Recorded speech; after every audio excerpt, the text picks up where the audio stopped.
All right, we're joined by Indiana University head coach Mike Woodson, along with Xavier Johnson and Mackenzie Mgbako. We'll start with an opening statement from Coach, then we'll take questions for Xavier and Mackenzie, then we'll come back to questions for Coach. Coach, go ahead. I'll keep it brief. Just want to congratulate Fred and his team. They played extremely well. We just didn't have any answers tonight from a defensive standpoint because we were just not real good tonight. They were very good offensively as well as defensively. Questions for the student athletes. Raise your hand. We'll start with Tom in the front row. Then we'll go to Todd here.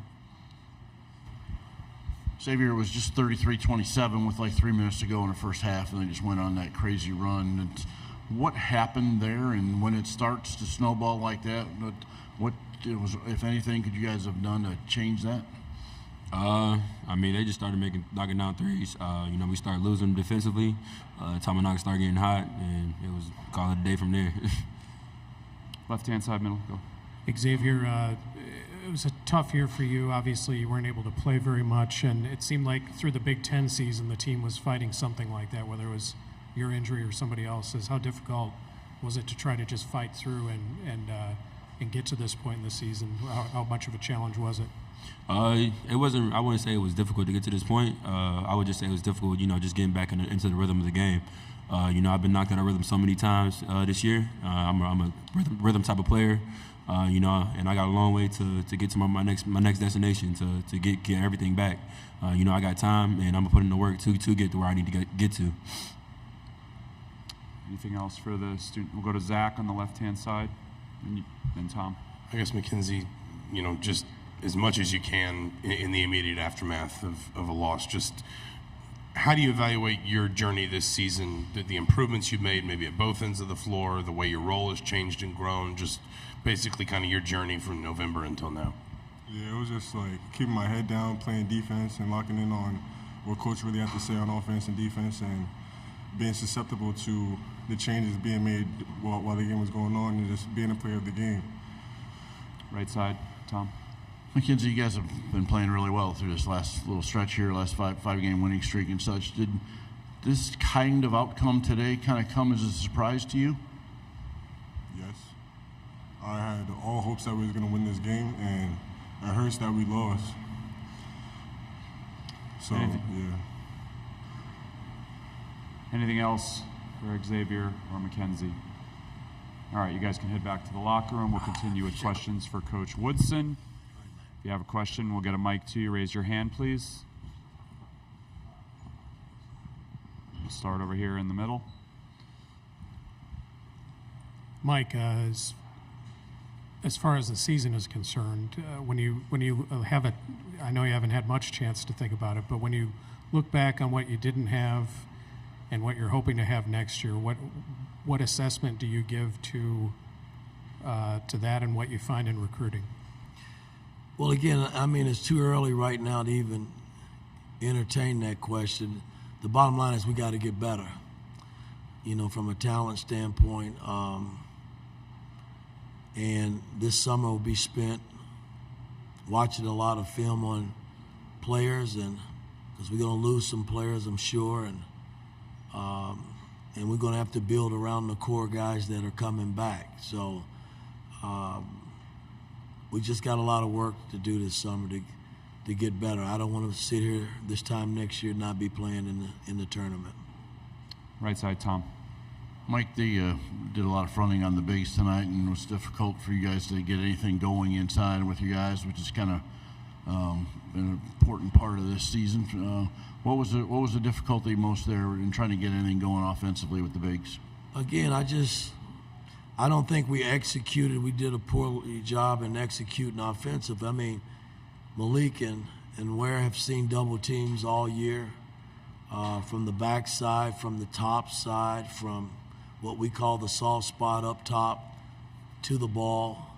They've been double teamed in all ways you can double team, but they didn't read well tonight, and they didn't read the back side, and we were forcing things early to the point where we just didn't make the right play.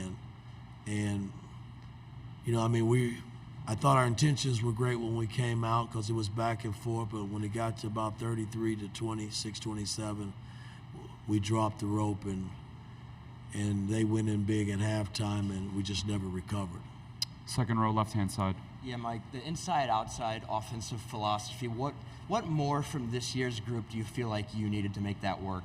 Well, again, I mean, for the most part, it did work. We just, we didn't make enough shots. I mean, I thought coming down the home stretch these last 5 games, we shot the 3-ball extremely well.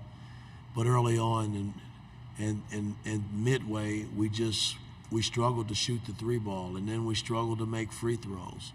And we kind of put it all together the last 5 games prior to coming into this game, and we pretty much looked like a team. We made threes, we made our free throws, and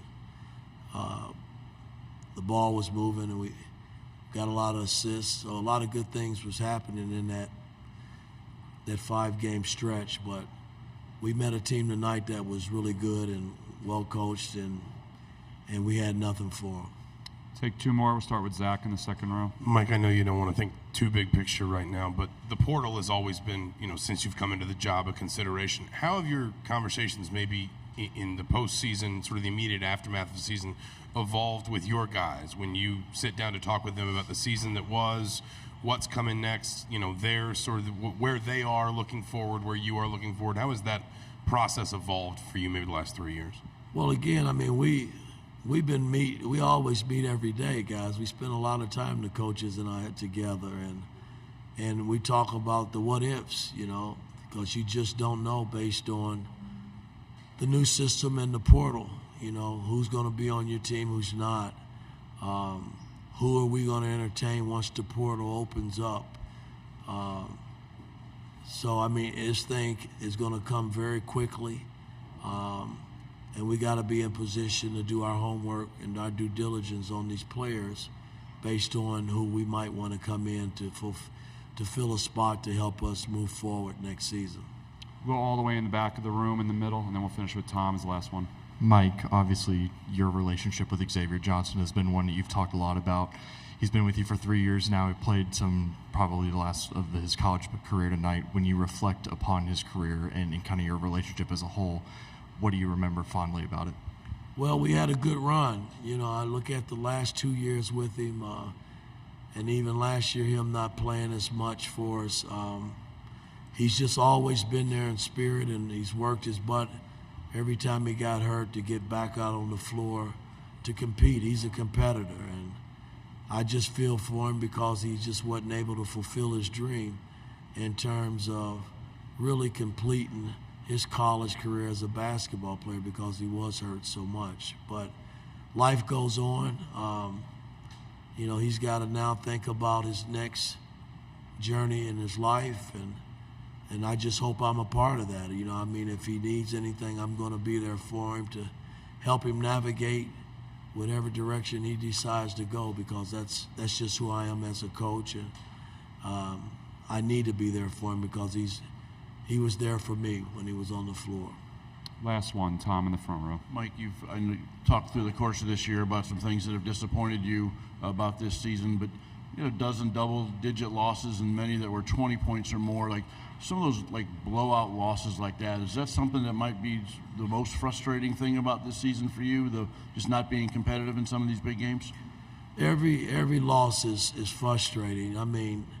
Because you go in the game with the game plan and you try to get your team to play at a high level, and I know when they do, we're pretty good basketball team and we're very competitive. And tonight, they were a step ahead of everything that we wanted to do, and you got to give them credit. We just got a lot of work to do this summer to get back and get our team back on top. All right, thank you, Coach. All right. Thank you. That'll conclude tonight's press conferences.